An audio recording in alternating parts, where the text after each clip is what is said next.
પાલનપુર તાલુકાના ફતેપુર ખાતે ઠાકોર સેનાનું સંમેલન યોજાયું હતું, જેમાં અલ્પેશ ઠાકોર ઉપરાંત વાવ ધારાસભ્ય સ્વરૂપજી ઠાકોર સહિત સેનાના હોદ્દેદારો અને આગેવાનો જોડાયા.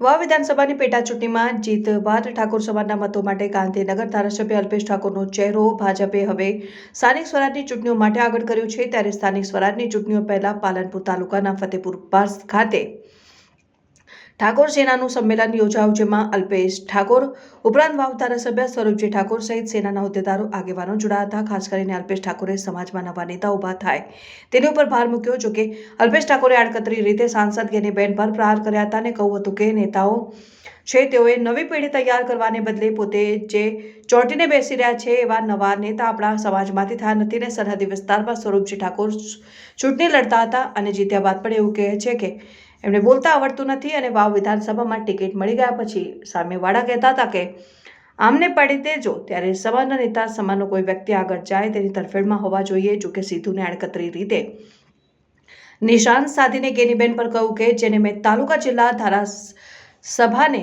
સાંસદ માટે તૈયાર કર્યા, હવે મને પાડી દેવા માટે આવે છે. જોકે આ કાર્યક્રમમાં અલ્પેશ ઠાકોરે આડકતરી રીતે ગેનીબેન પર નિશાન સાધ્યું. આવનારી સ્થાનિક સ્વરાજની ચૂંટણીમાં જિલ્લા પંચાયત અને તાલુકા પંચાયતોમાં ઠાકોર મતદારો કયા પ્રકારે ભાજપની તરફેણમાં રહે.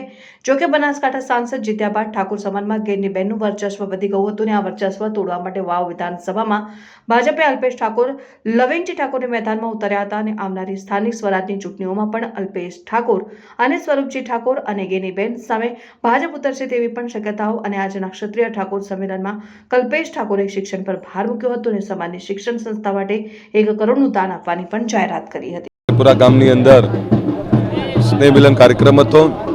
સમાજની જગ્યા જે રાખવામાં આવી છે એના માટેની વાત હતી ને બનાસકાંઠા જિલ્લામાં એ 3 થી 4 જગ્યાઓ રાખીને શૈક્ષણિક ભવનો બનાવવા માટેની વિચારની વાત છે. આજે અહીંયા આટલું સરસ આયોજન થયું છે એટલે આવનારા સમયમાં અમારી કલ્પના છે કે શિક્ષણનું ખૂબ મોટું કાર્ય અહીંયા બનાસકાંઠા જિલ્લામાં થાય ને એના માટે સારા ભવનો બીજા નવા બને એના માટેનો અમે પ્રયત્ન કરીએ છીએ. સ્થાનિક સ્વરાજની ચૂંટણીઓ છે અને પહેલાંનું શક્તિ પ્રદર્શન કહી શકાય? ના, સ્થાનિક સ્વરાજની ચૂંટણીઓ આવતી જતી રહે. અમારે તો દિવાળી હોય કે ઉનાળો હોય કે શિયાળો હોય ચોમાસું હોય અમારે મિટિંગો ચાલુ જ હોય છે.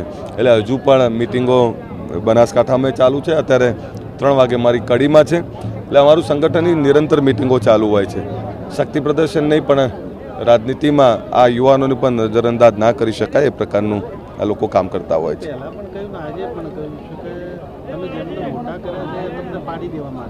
નહીં, એટલે મૂળ વિષય એ છે કે જે લોકો મોટા થાય એ બધા સમાજને પછી ભૂલી જાય છે અને પછી એવું માને છે કે અમે ખૂબ મહાન છીએ. એવું ના હોય. દરેક સમાજથી ઉજળો હોય, દરેક સંગઠનથી ઉજળો હોય. આજે હું ભલે ગમે ત્યાં હોઉં પરંતુ આ સંગઠનના યુવાનોના કારણે હું છું. એમણે મને ખૂબ મોટો કર્યો છે અને એ જ્યારે એમના માટે કંઈક કામ કરવાનું આવે ત્યારે હોંશથી કામ કરવું જોઈએ.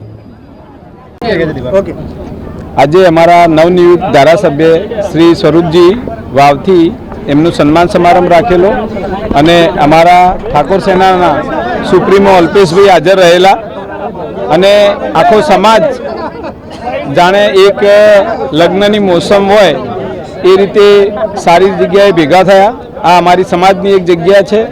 આવી વડગામમાં પણ સમાજના ઠાકોર સેનાના જે મિત્રોએ એક અભિયાન શિક્ષણનું જગાવ્યું છે અને એકતાની દ્રષ્ટિએ જોઈએ તો વાવ વિધાનસભામાં જે કટોકટીની સમય હતી ત્યારે અમારો સમાજ એક રહી. અમારા અલ્પેશભાઈએ અને સ્વરૂપજી અને ઠાકોર સેનાની સર્વે ટીમોએ ખૂબ મહેનત કરી અને અમારા સમાજના સભ્ય શ્રી સ્વરૂપજીને ધારાસભ્ય બનાવ્યા. એ બદલ અમે એમનો સત્કાર સમારંભ ત્યાં રાખેલો હતો અને સારી બહોળી સંખ્યામાં અમારા સમાજના લોકો ભેગા થયા. હવે આગળનું કદમ અમારું શિક્ષણ તરફ હશે અને દરેક તાલુકા દીઠ એક સંસ્થા ઊભી થાય એવું અમારું પોતાનું એક વિઝન છે. અને સાથી અમારા મિત્ર ડૉક્ટર અશોકભાઈ સોડાલા પણ છે. એ આખા સમાજમાં અમે બધા મળી અને એક શિક્ષણની જ્યોત જલાવીએ એવી મા અંબાને પ્રાર્થના કરીએ છીએ. જય હિન્દ. આજે ક્ષત્રિય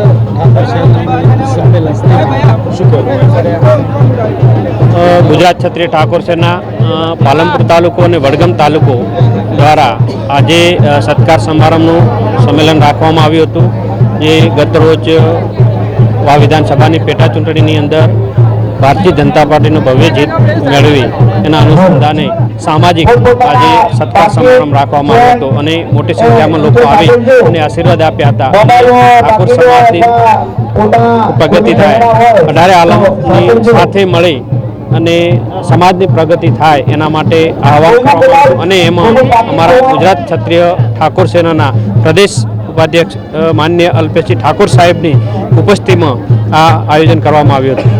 આગામી સ્થાનિક સ્વરાજની ચૂંટણીઓ પણ હવે આવી રહી છે, કેવા પ્રકારની તૈયારી? હા, સ્વરાજની ચૂંટણીઓ આવી રહી છે એમાં અમારું ભારતીય જનતા પાર્ટીનું કમળ જ્યાં જ્યાં અમારો ઉમેદવાર હશે ત્યાં ખીલે એના માટે અમે પૂરા પ્રયત્નો કરીશું.